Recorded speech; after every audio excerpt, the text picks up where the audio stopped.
Well, Links family, here we are again on our fourth Friday. Dennis Darville, and we just welcome you back. If you've been with us over the last three Fridays, you know I'm having just a great privilege and great joy of interviewing and introducing to all of you guys Danny Edwards, former standout collegiate player at Oklahoma State, former PGA Tour player with multiple wins, and to be frank, just a new friend of mine. We've only met a few months back where I had the privilege of playing with him. And I've gotten to know him a little bit with some heartfelt conversations. And he said some things to me privately, and I've just asked him if he would be willing to talk about that a little bit. So, Danny, let me just see if I can set this up a little bit. Quite an extraordinary life. You're in your early 70s. You were a Walker Cup team member. You were an outstanding college player at Oklahoma State. You made it onto the PGA Tour, your first go at it. You were PGA exempt, multiple winners, 5 or 6 championships across the world. Uh, Not only that, you were a race car driver, a champion race car driver. And then on top of that, to beat all that, you innovated, pioneered, and became the president or the leader, CEO, whatever, of Royal Grips, which was fascinating. But in the midst of all those successes, you've mentioned to me there were some disappointments and discouragements. Would you mind talking about that a little bit? Sure, Dennis. Well, golf first, I did have some good success, but I always, what drove me was trying to be the best at what I did. And so winning 3 or 4 tournaments just wasn't enough. I wanted to win a major, and I worked hard and I worked hard, but it just didn't seem to happen. Some players said, Danny, your putting is just not quite good enough. So I tried everything I could, went to see instructors, but I just couldn't get over that last hump. And so I got frustrated. I got involved in racing some and did some racing while I was still playing on the tour, which was quite a combination. The guys were ask all crazy questions, but enjoyed that tremendously. And then, of course, started the Royal Grip Company just from scratch in an airplane hangar in Scottsdale Air Park. We built that company to 350 employees. We were producing a couple million grips a month, all sold out the door. And I just was on another run there. And then we were approached by a major company, a 100-year-old rubber producing company, to take over all of our manufacturing up in the Northeast. And we passed on it the first time and then decided about a year later to go ahead and make the change, that it makes sense. So we went through the process of making that change. And actually, before that, even we had a great offer from a major Wall Street company to buy our business. And we went down that road, and they kind of pulled a fast one on us right at the end, and offered us about 50% of what they had proposed to offer us. So that was a disappointment. And then so we make our manufacturing move up to the Northeast, and the company up there should have been able to make our grips just as easily as ours, but something happened and it was a disaster because they could only produce about half the grips that we needed.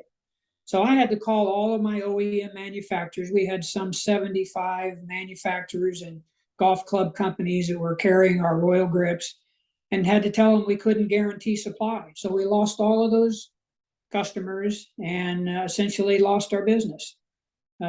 So that was a very, very frustrating time. And, through those times, I was struggling, with my faith. Why is all this stuff happen to me? Lord, I've done good things. I haven't been out doing bad things, but I'm just not having the kind of success that I feel like I should have. And so it was a real challenge for a good bit of time through those years, Dennis. And but I've really come to the point here in the last really fairly short period of time since I met you and before, and Craig Watson, our good buddy, just knowing you guys care. And, I realized that my goal is not really to reach those levels of success as the world looks at it. My goal is to serve the Lord and to do as a faithful servant what I should be doing. And whatever happens, happens. The rest of it happens.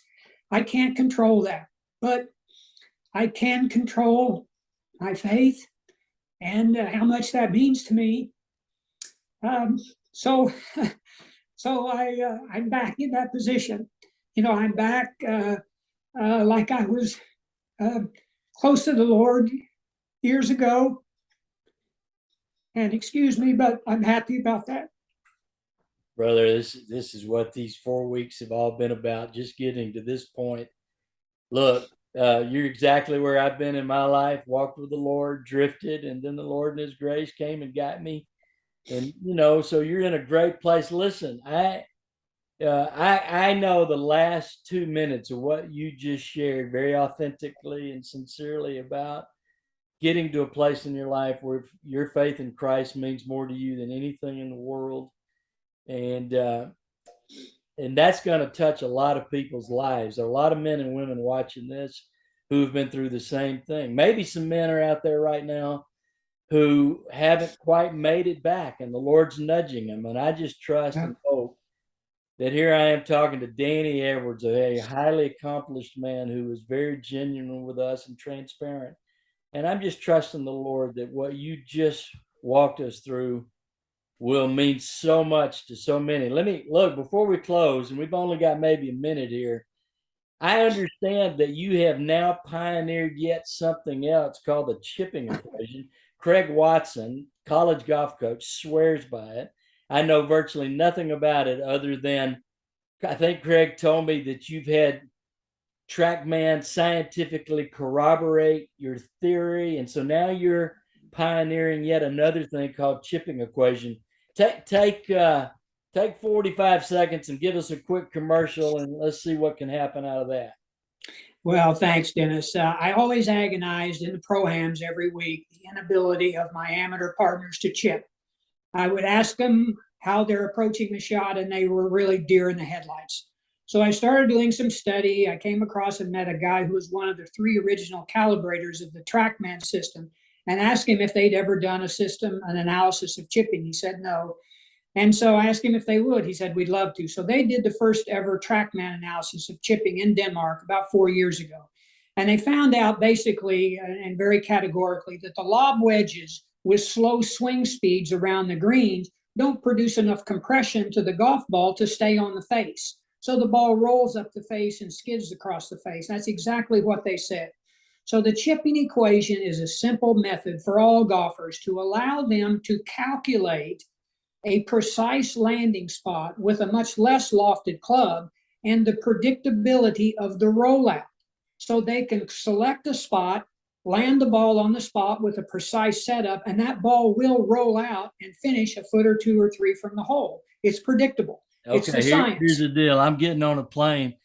I'm just gonna make myself a flight and come down to Florida, let you show me how to do this. Listen, maybe we'll come back another time and do just talking about that, because I can imagine there are millions of golfers out there who can get it off the tee pretty good, but everybody knows that 50 yards and in, that's where you score. And I bet this chipping equation could really help a lot of guys. That'd be great. Love to do that, Dennis. All right, brother. Hey, listen, God bless you. God bless your family. I hope I get down, this fall or in the spring, get to see you again and yes, golf again. We'll look forward to that. All right, brother. Bless you. Thank you, Dennis. Same to you.